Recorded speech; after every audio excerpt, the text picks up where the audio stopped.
No, I'm not dead, but I am going to tell you what's happened to me. Because let me just say,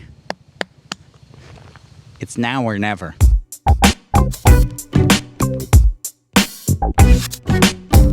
Oh, hey there. It's been a while. It's been ages since I posted a video here on this channel. And I've gotten a lot of comments from people that are legitimately worried that I'm dead. I am alive and kicking. Full update in a minute. But the inspiration for this video was yesterday an old buddy of mine reached out to me. Said, hey man, haven't seen you in ages. Why don't you pop by my shop? I got a gift for you. So here we are. Crush Ink, tattoo and studio. If you ever need a tattoo or some artwork, you want to come right in these doors. Now, let's go see this old friend I haven't seen in a while. Hey! Oh, good to see you. And this old friend, some of you know him, is Kun It. And when I walked into his shop, it was just so awesome to see him again. And then he presented to me this amazing painting that he did. This is Samui's premier artist. New project for me. This is new for you? This style? Yeah, this style. Different. This card and that C inside. Yeah. And the name? What's the name? C. CC. Yeah, C and C. Name, picture, and for Chris. And after hanging out with him, it just got me thinking, you know what? I should catch up with all of my old friends out there, all of you guys. Here's the update. So about a year ago this month, I moved right here to Koh Samui. That's the south end of the island off in the distance, just past Lamai Beach. I wasn't sure what would happen when I moved here, to be honest. You know, I thought to myself, I'll probably take a little break from making videos because the move was really busy, as you could imagine. And then I'll get to the island and I'll get this crazy island fever and I'll come back like making more videos than ever. But then I moved to Samui and the complete opposite happened.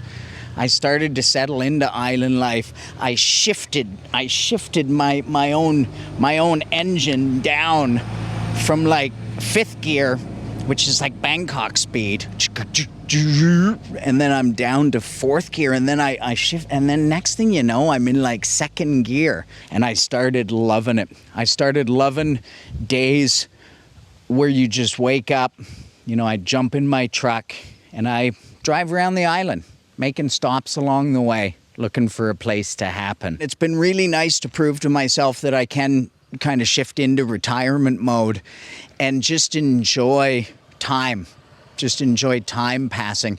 My best buddy Bung, who literally lives just down there, said to me one day something that stuck with me forever. He said, make money, spend time.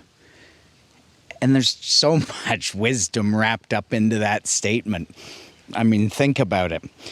So, first several months, we're moving, we're getting our house set up, all that stuff. And then by then now it's Christmas time.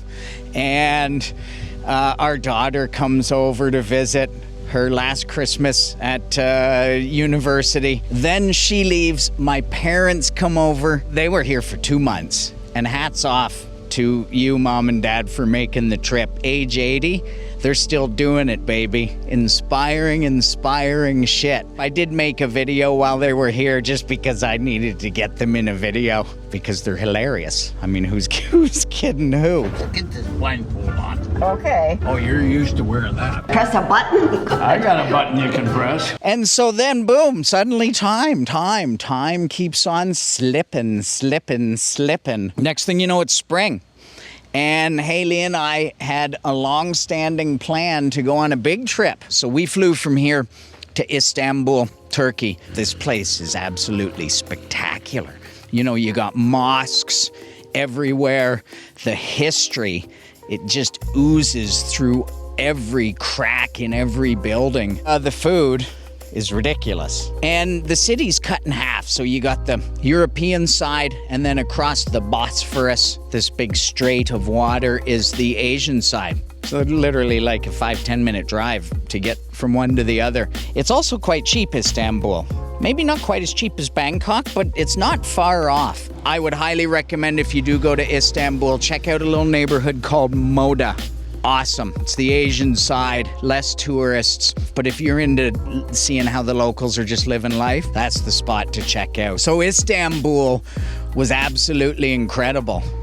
Other than the arrival, there was some massive protest happening, and so we jump in an Uber's, a big van as soon as we get to the airport to take us to an Airbnb. Boom, police checkpoint. Boom, police checkpoint. Boom, police checkpoint.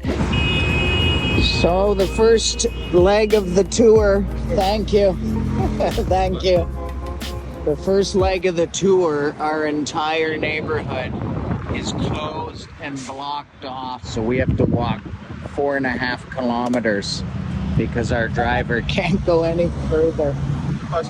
Yes, thank you. And so we walked from there 4.5 kilometers with our luggage after an 11-hour flight to get to our Airbnb. So then we go from Istanbul, we fly to Madrid. Madrid is awesome, modern, with flashes of obviously great historical architecture, great food. The lesson I learned from the Madridians,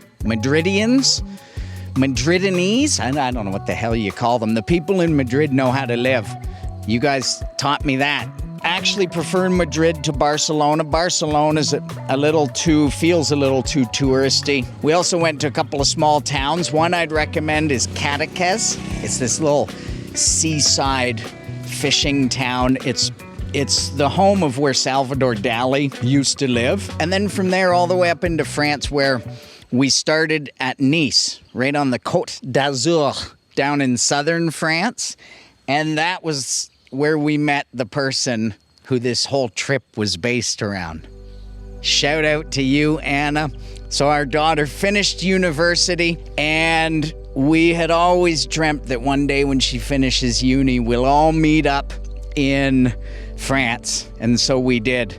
We enjoyed the hell out of that coast. If you've never been to the south coast of France, it's epic. We parked ourselves in Nice, which is a great place to base yourself. You could go 25 minutes, we're in Monaco. Literally Friday, we're at the Monaco Grand Prix F1 race. Boom, back to Nice, sleep in our Airbnb. Next day, 25 minutes by train the other way. We're in Cannes, red carpet. From there, we went up to Paris. Spent a week in Paris, which is a great city. A little dirty. You know, the Parisians look like they're smelly, but they're not smelly. I ate too many pastries. I drank too much wine, hence what we're getting to later in the video. Problems. Then from Paris, we took the Channel to England. And London's a cool town, but holy shit is it expensive. My God, that takes a bit of the shine off things, I gotta say. But we did eat fish and chips. We did go see a musical, saw Buckingham Palace. We saw ducks in a park. I've just got stung by something. Ow! Then from there, we just scooted back home to Canada, to Toronto. And the one thing that me and Haley and our daughter Anna all realized in our Europe trip is, yeah, the European cities are awesome. But Toronto holds its own. And I've been down on Toronto for, a few years. And this trip, I rediscovered my love of that city. It's filled with people I love, and any city that's filled with people you love is special. So I won't be sleeping on Toronto anymore. No more bad mouth. And I'm sorry, Toronto. If they could just do something about that fucking hockey team. Jesus Christ. Anyways, the reason we were back there was because it was Anna's graduation. Anna Lee Parker. What a bittersweet moment. And oh, by the way, she's now officially off the books. It's like getting a raise. When your kid reaches this level. I did say to her, though, at any point, as long as you're still alive, you call me and say, hey, Dad, I want to come and visit you. I'll get you a plane ticket. That was my deal. So she's cut off other than the plane tickets. So then, boom, that was that. Back to Thailand, back home to Samui, and holy shit, does it ever feel nice to be back home in Samui. Those of you who live in Thailand know what I'm talking about. I mean, how good does it feel when you come back? Oh, what a feeling. And now for what's coming the next month on the channel. Got this video, and then there's going to be 3 or 4 more videos coming. And then after that, I've got to deal with this. Like, look at this fucking potbelly. I gained about 14 pounds, 7 kilos. I ate Europe. I basically ate. I took pieces out of every European country I visited, and they all ended up right here. And I commit to you publicly, right here and right now, 15 pounds I'm gonna lose in the next 3 months, and I'm gonna come out at a weight that I haven't been since I was 40 years old. The reason I'm publicly announcing this is because if I just promise myself I'll fucking quit and go crack a Leo and sit on the beach down there. So then when I come back from that all fiddle, I'll be looking good and shit. Then what? Well, I've got a multiple choice questionnaire for you. What should I do now that I have no belly?